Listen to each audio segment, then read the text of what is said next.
Well, where best to start with this lot? This is the crank.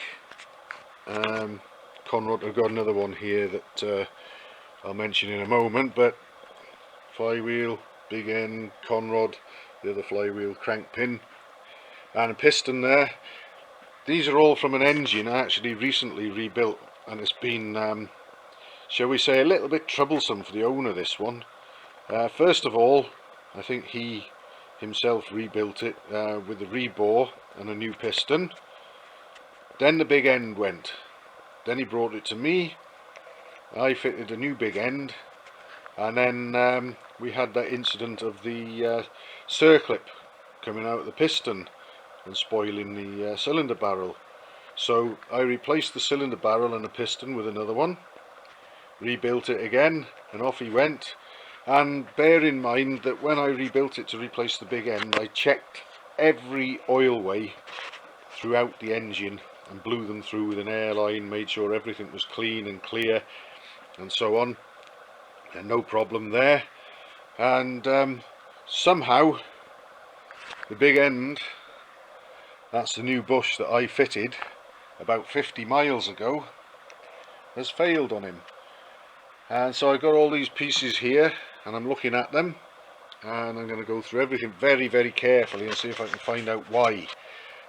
One thing that occurs to me, bearing in mind, pardon the pun, that once again the outer race in the Conrod has survived unmarked, and the crank pin has also survived and is like new, but the bush itself has failed.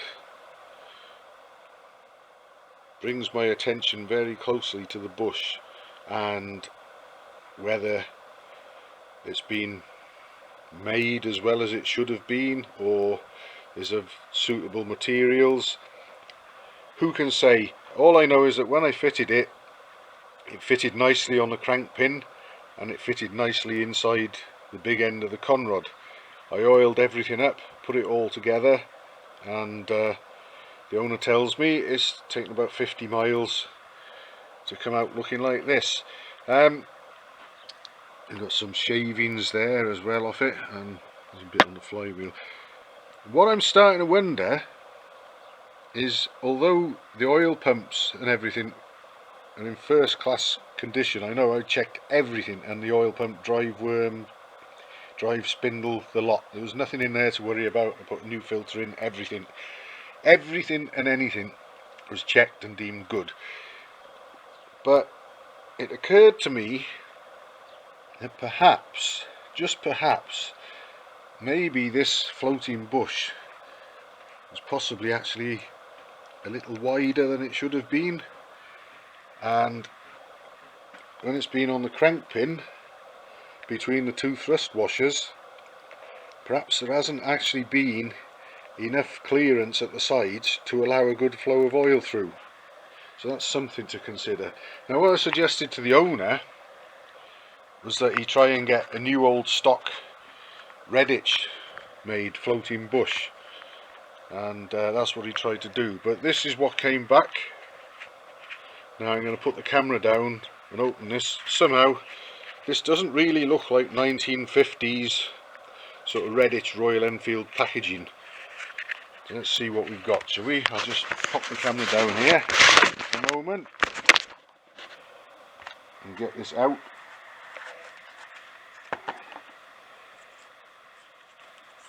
Now, I don't really think that that looks like 1950s packaging somehow.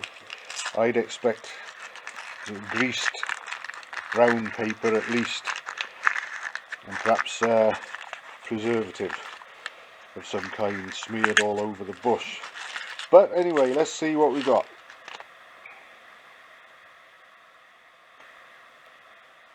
Well,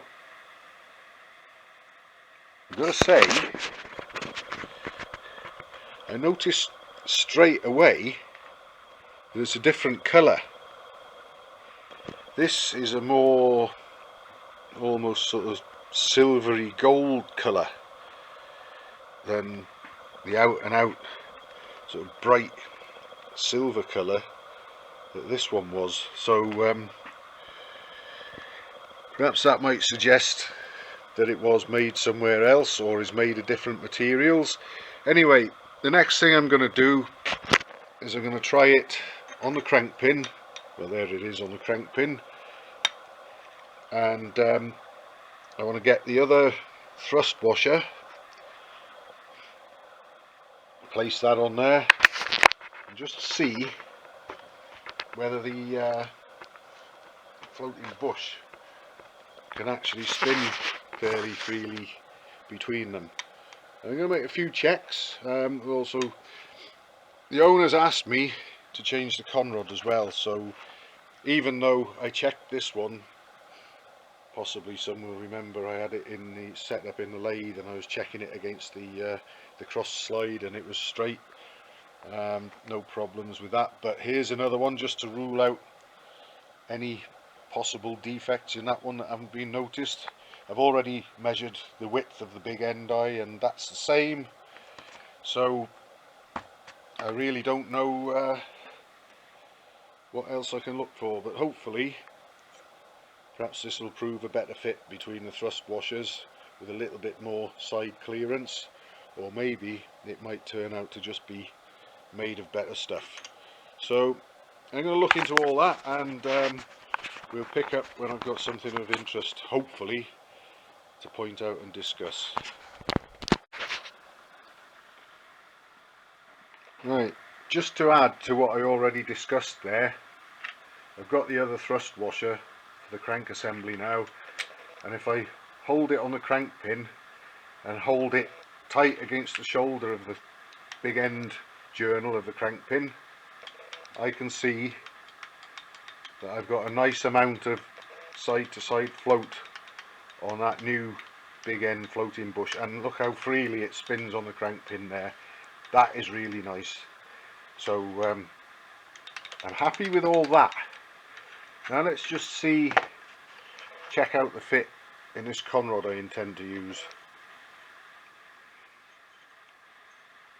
Now that drops through there, so that's not binding or picking up. And if I put the whole lot on the crank pin, bear in mind at the moment that all this is totally dry, there's no oil on anything, just clean and dry. Got a nice little bit of side to side wiggle on the conrod there. It's very important that you have some, and I'd say that that is a very nice fit and nice and free movement around the big end and between the crank pin, the floating bush and the conrod. There's no discernible up and down play, so I'd be quite happy to put that lot together and true it and expect it to all be okay. So I think that's what I'm going to do, and obviously I'll blow through the crank pin again with the airline in both directions to make sure that there's no unwanted filth or dirt in there, but I already know that I can blow through it, it's not blocked. So I'm going to pay careful attention to all that and put it together, true it, and basically just hope that things will be okay. I can't really see why they shouldn't be, but we'll pick up when I've got the crank together and I've trued it, and see what we've got. I just thought I'd show this. I've got my airline from the compressor over there rigged up and placed in the end feed of the timing side main shaft, which is where the oil gets pumped through to the crank pin and the big end. And I'll just give it a blast.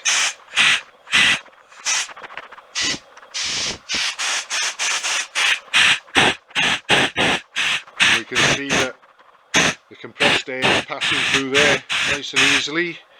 It's actually blown a little bit of oil through, and what I'll do, it won't be so easy for me to hold the camera while I do it the other way around, but what I'll do, I'll put the nozzle of the airline into the crank pin and blow back that way, just to make sure that there's nothing possibly trapped in the corner. And I'm happy that oil will get through there to that new big end with no problem at all. In fact, the big end that I took out hadn't run dry, it was oily, but I just wonder whether it perhaps didn't quite get enough oil. If it was too close a fit between the thrust washers, it might have not allowed as much oil as might be desirable to get through and past it, and so perhaps impede the flow. But as we've already seen, the new floating bush has got plenty of side to side clearance on that crank pin, so that shouldn't be a worry.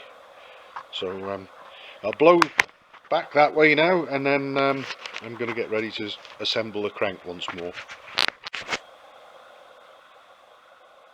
Well, here we have one assembled big end with the new floating bush, which is doing just that. It's floating between, I can't really hold the camera and demonstrate this too well, but it's floating between the conrod and the crank pin. There we are. It's sort of spinning at almost like a sort of half speed, if you like, between the two. So it's spinning on the crank pin and it's spinning in the conrod, which is what we like to see. And I've got that's coated in a nice film of clean 2050 oil. So I'm ready to fit the other thrust washer and the flywheel and through the crank assembly next.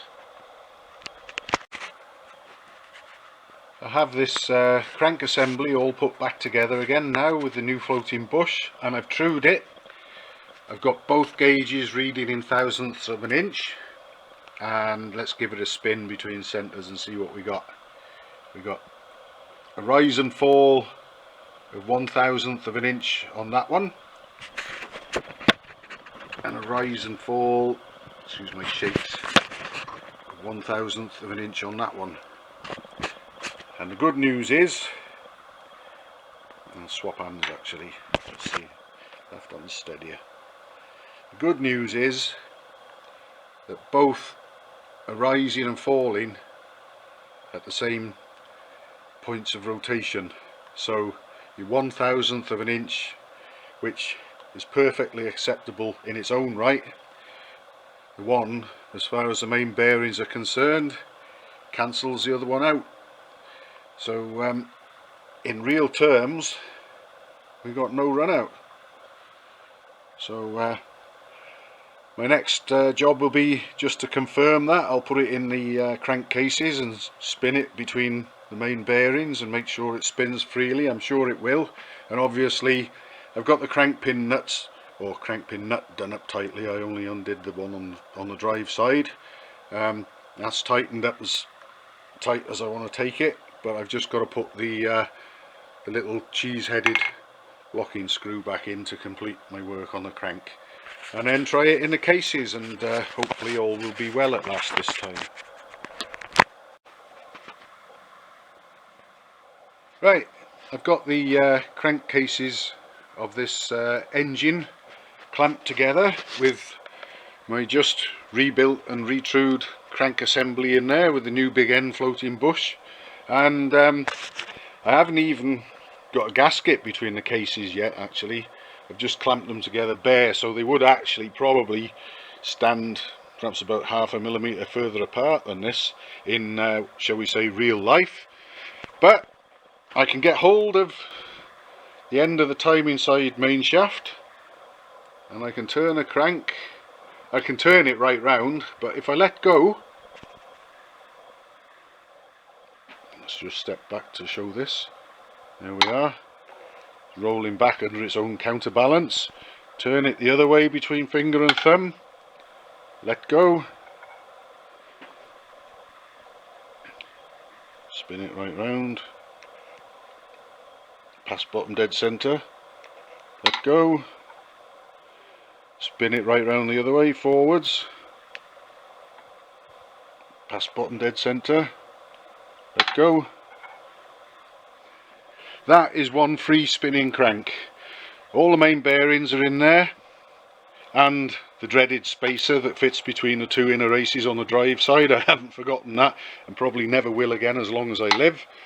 So this is all ready to go back to the owner and go back together completely, back in his bike, and hopefully he might get a little more than 50 miles out of the big end this time, all being well, because I really can't see why it should fail. As I said, I know that all the oiling system, the pumps, the oilways and everything were fine last time around. I hope that he'll just sort of perhaps blow through the oil passageways and stuff in his timing cover and fit a new filter. I'll get the airline onto these before it goes back to him, make sure they're all clear, and hopefully we might be bringing this one to a satisfactory conclusion at last.